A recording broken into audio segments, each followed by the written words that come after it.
All right, Buccaneer fans, welcome to a Week 18 edition of the No Quarter Given podcast. Can't believe we're already at Week 18. I can remember Week 18 we were already? talking.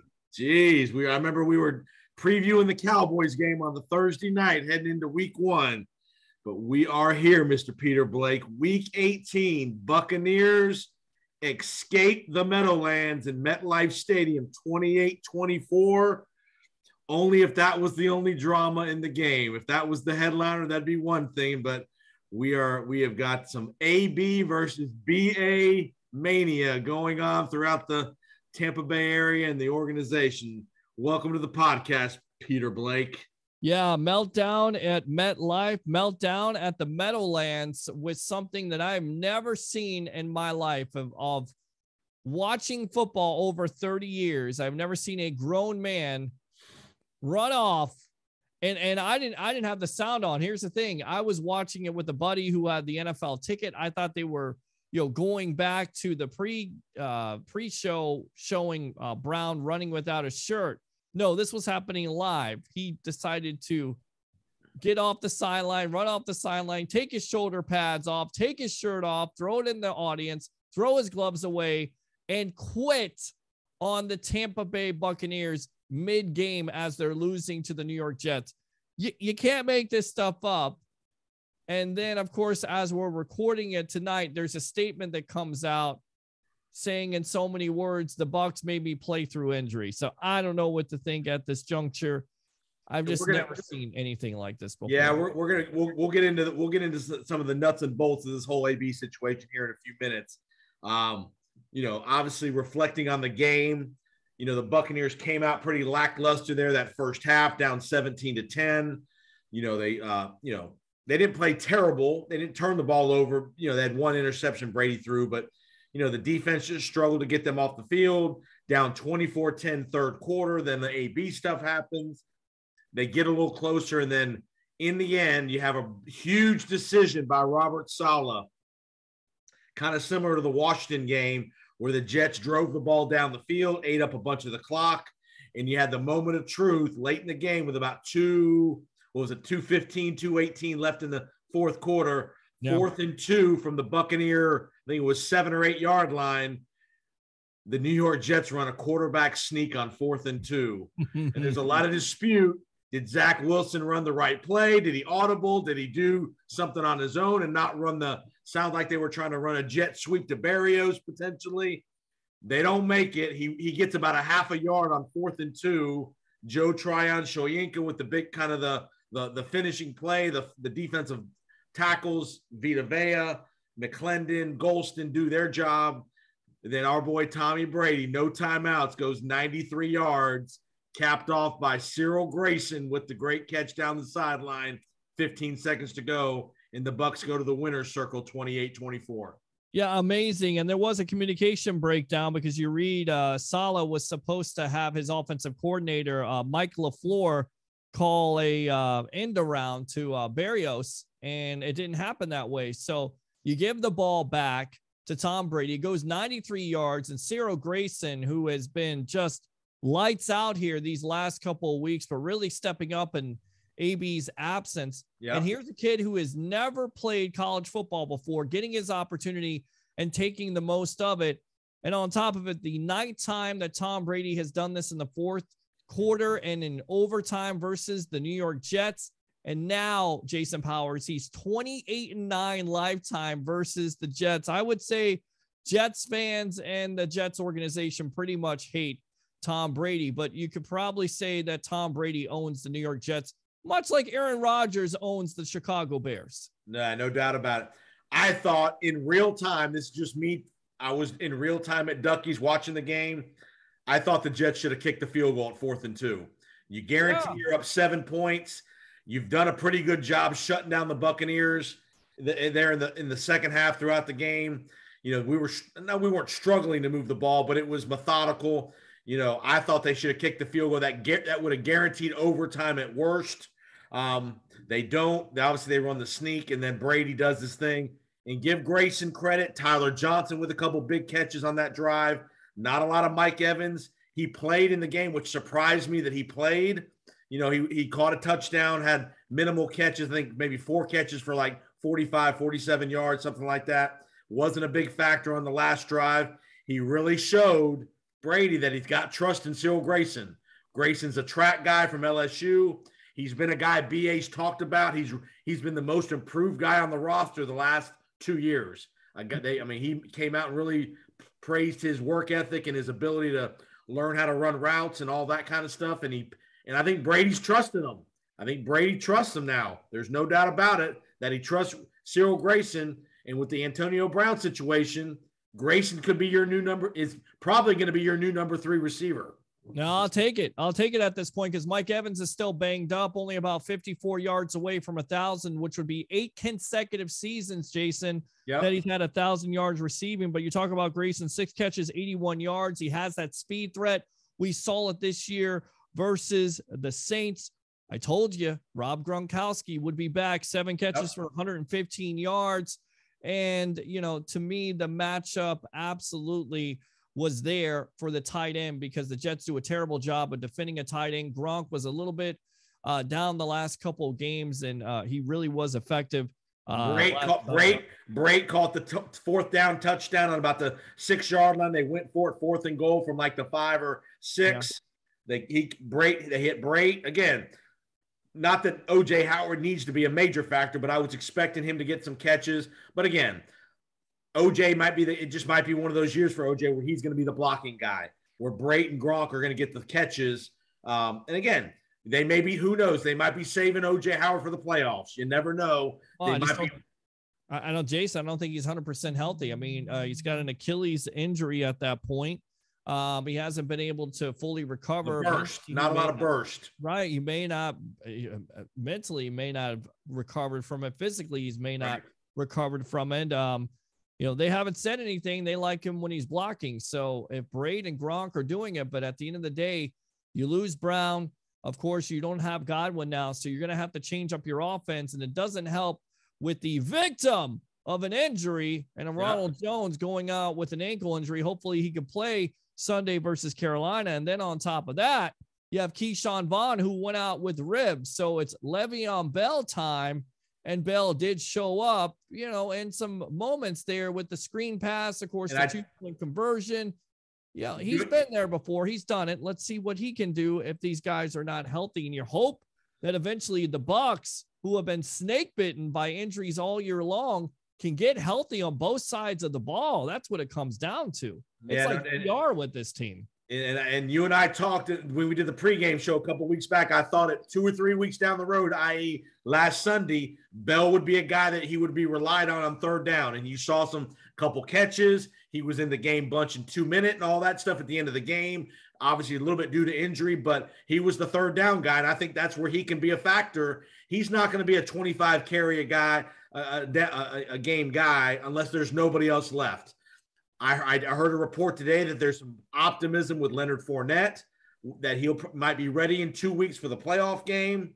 So there's some optimism there. I don't know the severity of the Jones injury yet. They probably won't play Jones Sunday. If you're smart, you don't do that. If you can get away with Keyshawn Vaughn and maybe Lev Bell, and maybe you bring up a practice squad guy as a 3rd. And John Barner, if you need a guy. So again, this should be a game you should be able to get through, even if you don't have to play Ronald Jones.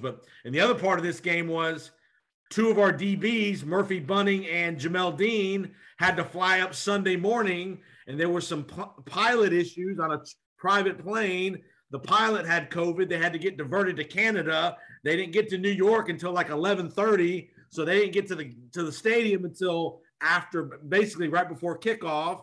So those guys didn't play much until the second half. So lots of things could have gone against the Buccaneers.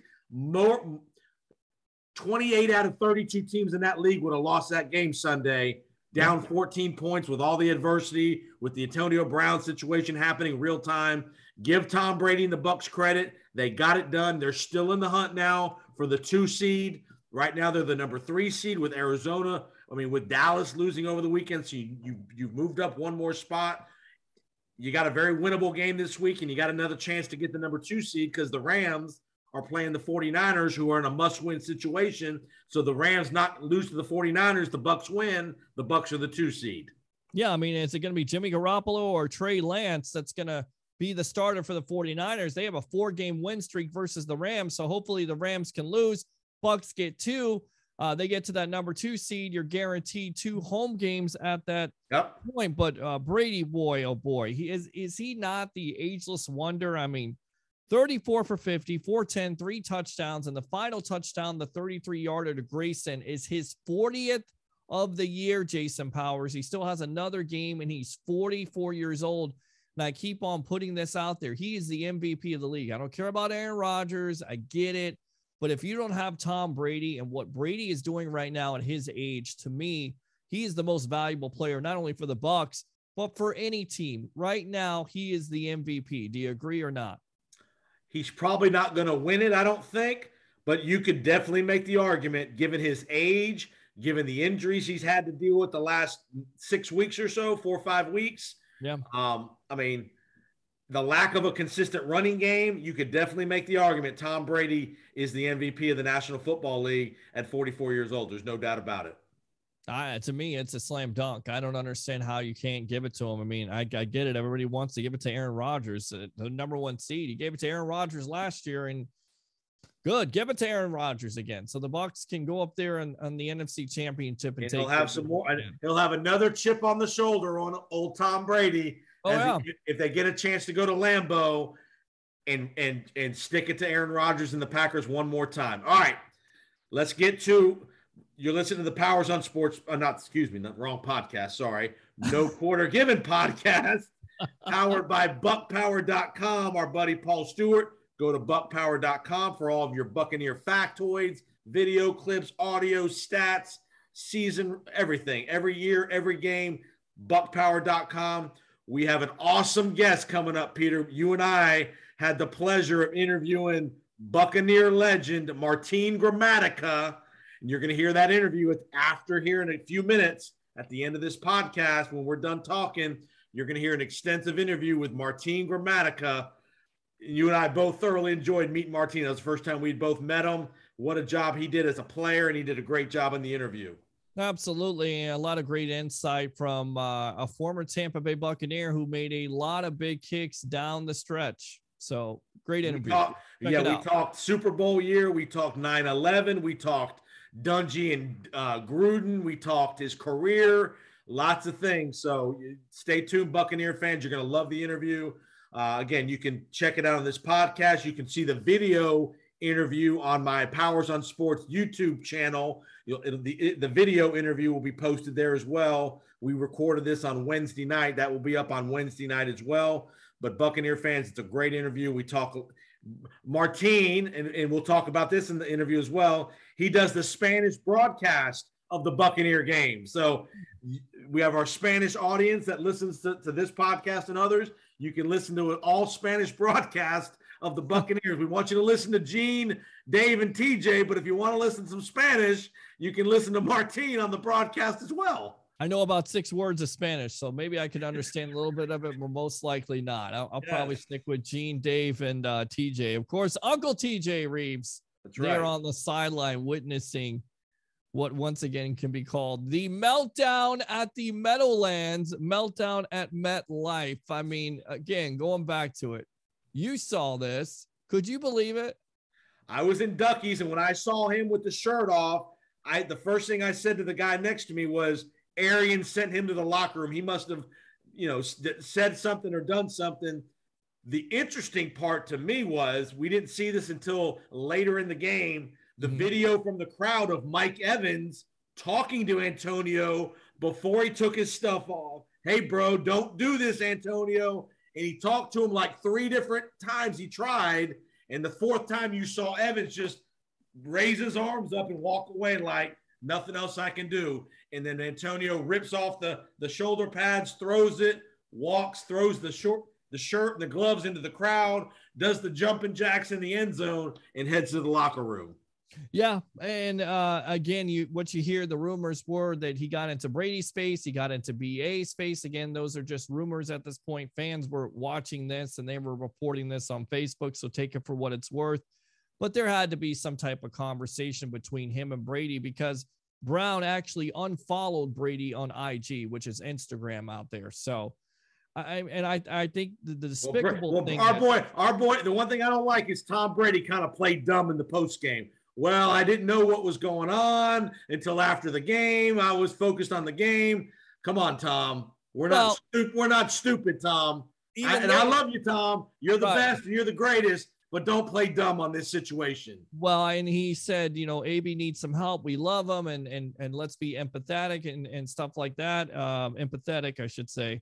I look at the whole situation and I just go back to it. I don't know if he has mental problems. I don't know if he has CTE, but you quit on your team. You quit on a guy who stuck his neck out on the line for you to get you signed to this team, signed to 2 teams, because it wasn't just the Bucs, it was the Patriots, and he screwed that situation up. So, again, we talked about it coming in.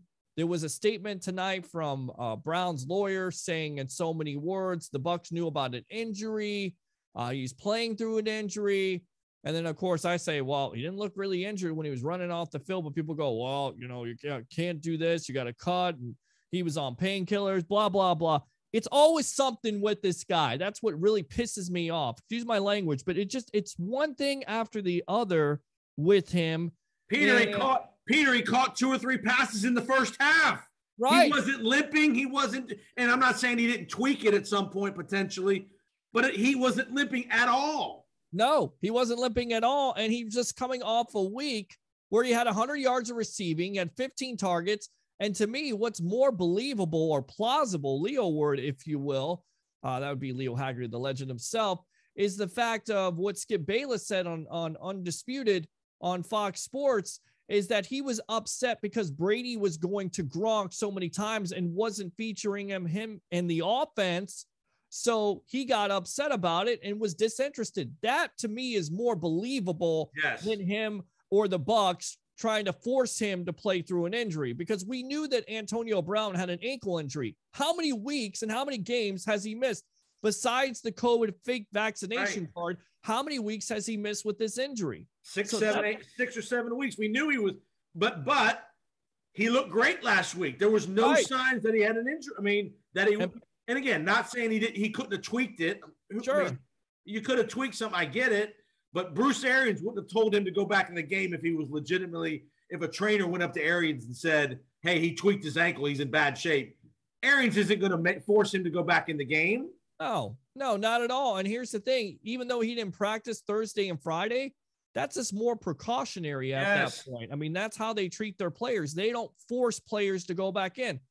Gronk had an injury. They tried to play him. They couldn't play him. They held him out. They care about their players. So this whole nonsense of, well, AB is playing through an injury and all this other stuff, it's just a narrative thrown out there. It's just one more type of deal, one more type of thing to say Antonio Brown is involved in. And you look at all the accusations, all the random things he's done in his career, and it's almost like he's always the victim. It's never AB, it's always somebody else. It was Mike Tomlin, it was Big Ben, it was John Gruden, it was the Raiders, it was New England, Belichick. Yes, it was all them. There's never any accountability from Antonio Brown, and that's the problem. At the end of the day, my friend, you've got to look yourself in the mirror, and if you can't look yourself in the mirror and, gain some of that and understand that you are responsible for most of the drama that you talked about in the press meeting last week, then there is something wrong with you. And 2 things I'll say. One, he had an easy opportunity between this last week and this coming up week against Carolina. Sure. 5 or 6, 7 more catches, 50 more yards, and a touchdown. He'd have made about another $1 million. And Tom Brady would have gone out of his way to get him those catches and those yards in the last game and a half to do that, like he did last year. He did it last year. He would have done it again this year. Just like I think if Evans plays this week, he'll make sure Evans gets his 50 yards to get to 1,000. Tom Brady is that kind of guy to do that. I don't care what play was called. Tom would audible to get the ball to Antonio Brown. So $1 million out the door. And 2, for you to all those issues, that really shows I hate to say this, but I'm going to say it.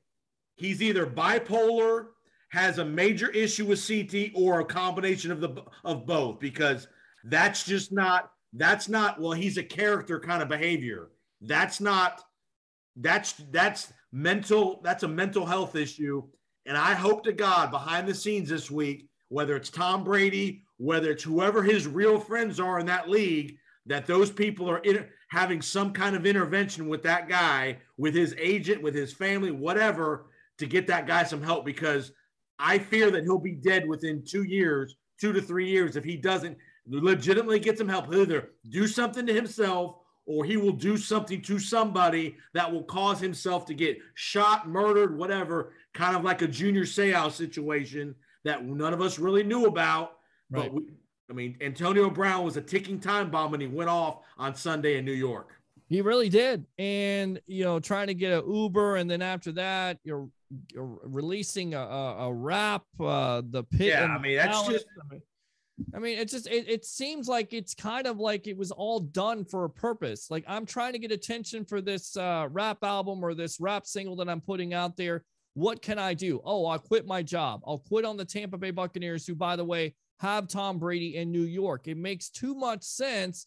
And people trying to paint this narrative that, he's playing through an injury. I get it. He may have been injured and this and that and the other thing, but he looked pretty healthy to me. I get it's different, but running off the field, doing jumping jacks, skipping around like a buffoon. I don't know what to think, man. I empathize with him because I think he has some mental health issues. So I have some empathy for that I would like him to get some help. But if this is not the first episode, this is not the second episode. And if you've not gotten any help yet, and somebody doesn't intervene, and there's not again, I hope Tom Brady behind the scenes this week is figuring out a way, if you really care about him, like you say you do. Yeah. And I'm sure there are other guys in the NFL that care about the guy, whether it was in Pittsburgh, maybe even, Pittsburgh's the place he's been the longest. Sure. You hope that somebody's intervening and really seriously saying, get this guy some mental help.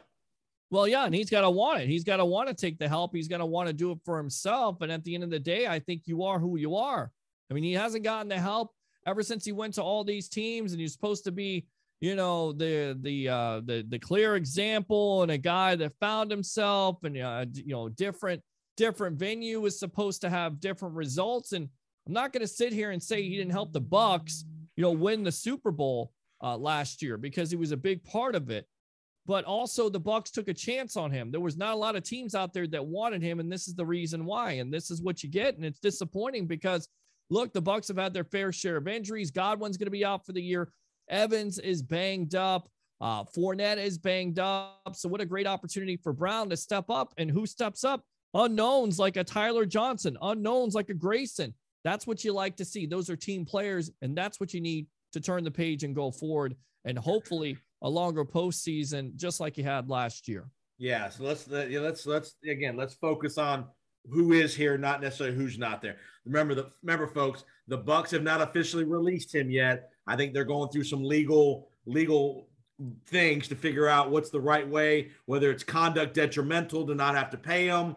Again, who knows what I'm sure there's a grievance going to be filed on some sort about the alleged injury versus, whatever. So from a competitive standpoint, if you're the Buccaneers, they're not going to cut him because they don't want somebody to gobble him up. Theoretically, not saying somebody would, but they don't want to have to deal with potentially playing against him in a one-game playoff scenario in the NFC, or potentially even in the Super Bowl. So I think the Bucs are going to keep him on the roster, even if they have to pay him one more week, which would be this coming up week.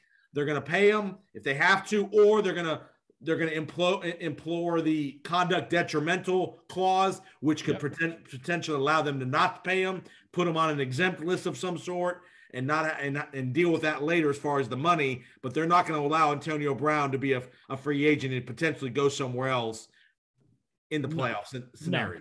No, nor should they. Oh, no, not at all. And that's what a lot of teams out there want. And I don't believe that and that's the problem with that whole, that whole circus that happened last Sunday. There's still most likely a team out there like the Dallas Cowboys, even the Saints, that would say, you know what, he's still got talent. We'll take a chance on him for 1 week, a 1 week situation. Right, 1 week situation or 2 week situation. We feel like he'll get us over, and they'll take a chance. And that's the problem. That has been the problem. You look the other way on those other things, right? And then those things are still there. So it's like you got to nip them in the bud. And again, there has to be some accountability, and it starts with Brown. And I'm not seeing it. And I hope. And here's another thing. And we'll be the last thing we'll talk about this. I hope the NFL Players Association intervenes here, because this is where you say you care about your players. You say you're all about safety and health. Here's the golden opportunity to show everybody how much you care about your players if you're DeMaurice Smith and the Players Association. Agree. Absolutely agree. All right, let's get to more pleasant things. Week 18, 12-4 Buccaneers. Season finale, won't be the home finale, the regular season home finale. The Carolina Panthers come to town. We played them 2 weeks ago, Peter, 32-6 beatdown. I think we saw the end of the Cam Newton era. Sam Darnold's going to be the starter. Matt Rule in trouble potentially. Is he going to make a third year? I think he will, but you never know. You definitely could see a Black Monday situation where Matt Rule doesn't make it after Sunday's game. Your general thoughts, Carolina Panthers, Buccaneers, Week 18. I mean, it's a winnable game, but, what do we always say? Any given Sunday. So Carolina's going to come in there, try to play spoiler. Who's going to be quarterback? It most likely is not going to be Cam Newton, and most likely it's going to be Sam Darnold. But is he the answer? Firing Matt Rule after 2 years? I think he makes a third year, but I think you got to figure out who your quarterback is, and that's been the problem. That was the problem in the Bucs game, trying to go with Cam Newton and Sam Darnold. If you're going with two quarterbacks at one time, this ain't college football, my friend. If you have two quarterbacks, basically you don't have a quarterback. Right. So they have to figure that situation out. They've been beset by a lot of injuries on the defensive side of the ball. Like I said, they started out hot and then they came back down to earth. To me, 3-0. They started off 3-0. We all thought, uh-oh. Yep. And this is a winnable game for the Tampa Bay Buccaneers. They got to keep home field advantage, and they played well at home this year. Besides, of course, the Saints game, I would expect them to really drub the Carolina Panthers, even with all the injuries at the end of the day. You need this win. Tom Brady's going to be on his game. This offense will be on their game, no matter if they have to spread you out, run 2 or 3 tight end sets with running the ball. This team is a chameleon. They can get it done. And when you rule them out, and I get it, they have all these injuries, but they get healthy, you rule them out. That's the last thing you do, especially with Tom Brady at the controls. Don't do it. And again, interesting thing in this game for the Buccaneers perspective is the way the NFL does these Week 18 games, they're putting them at the same time as other games with playoff implications. So the Bucs and the Rams are playing at 4. Remember, folks, this is a 4:25 game, not a 1:00 game, because they're putting up with the Rams because the Bucs and Rams are fighting for that number 2 spot. So the Bucs will be doing some scoreboard watching. If they see that the Rams are rolling the 49ers for some reason, I think you'll see Tom Brady get removed from the game because, again, if the Rams win, they're going to be the number 2 seed and the Bucs will be the 3 seed. Well, I don't think you're going to see the Bucs risk Tom Brady in a game if the Rams are rolling the 49ers. Well, they're going to play at the same time, and that's the reason why the NFL did that in the first place. It's great, and it's a perfect strategy. It is, because if the Bucs played at 1 and they won, or the Rams played at 1 and they won, then the Bucs would know, you know what, we don't even need to play our starters at that point. So, and this is exactly the reason why the NFL added that extra week at this point. You've got a lot of things up in the air in both conferences at this point. So it's going to be very interesting. And I never thought I was going to say that about Week 18, but I'm excited about this week. You have games on Saturday, you have games on Sunday, you have games on prime time, you have all kinds of playoff implications and scenarios, seeding and all that stuff. It's all up in the air, my friend. So it's going to be very, very interesting weekend of the National Football League. The only thing locked up in the NFC is Green Bay with the number 1 seed. Seeds 2 through 7, we have no idea who's going to be in those spots. There's Jason, nothing locked down. Are you surprised by Green Bay and their emergence? Even with Rodgers' toe injury, are you surprised that they got the number 1 seed? And do you think they're a legitimate number 1 seed, or could there be a team that knocks them off in that second round. They're vulnerable. They're vulnerable against the run, in my opinion, defensively. Now, is it going to help that they're playing at home in Lambeau and it's cold? Yes, but they are vulnerable, in my opinion, on the defensive side. And say what you want about Rodgers, he's not had the best playoff career success. He's come up small in some big moments in the playoffs in recent years.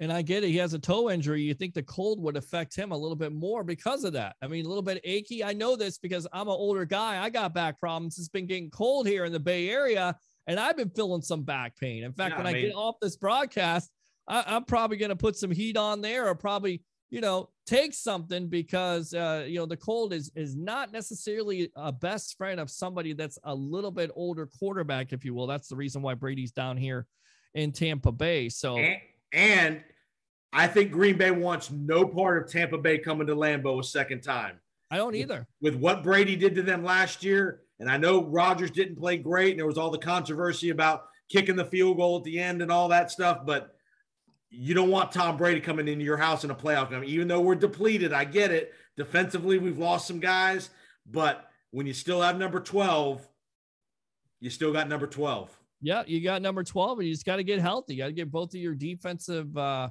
I guess they're edge rushers, like linebackers. You got to get Shaq. You got to get JPP back, and you got to get Levante David. He means so much to that rush defense. I think that was probably the most disappointing aspect of that game versus the Jets last week. You give up 100 yards rushing. I get it. You give up a play, and Bruce talked about it. BA said this week, it's not the fact of scheme. It's the fact they're missing tackles. Guys are trying to do too much instead of just do their job. Do your job, hit your gaps, make the tackles, and you don't have those big plays. And I would expect them to clean that stuff up, especially with the way they play at home. There's no way this team comes out flat.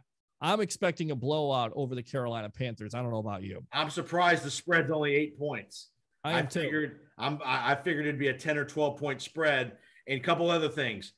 Pinion and Aaron Stinney are coming off the COVID list. Again, that will be a major factor throughout these playoffs. Who can stay healthy from a COVID perspective?